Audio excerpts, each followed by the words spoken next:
weather bulletin. For the following counties in Pennsylvania, Mercer and Venango, the National Weather Service in Pittsburgh has issued a severe thunderstorm warning for northeastern Mercer County in northwestern Pennsylvania, southwestern Venango County in northwestern Pennsylvania until 7:45 p.m. At 7:11 p.m., a severe thunderstorm was located over Franklin, moving east at 40 miles per hour. Hazard, wind gusts to 60 miles per hour and quarter-size hail. Source, radar. Impact, minor hail damage to vehicles is possible. Expect wind damage to trees and power lines, resulting in some power outages.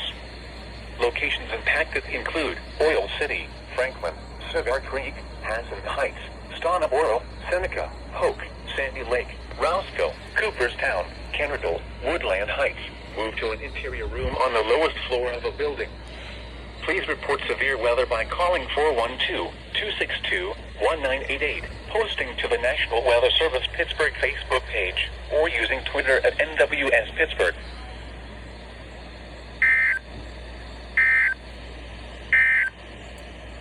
Weather bulletin.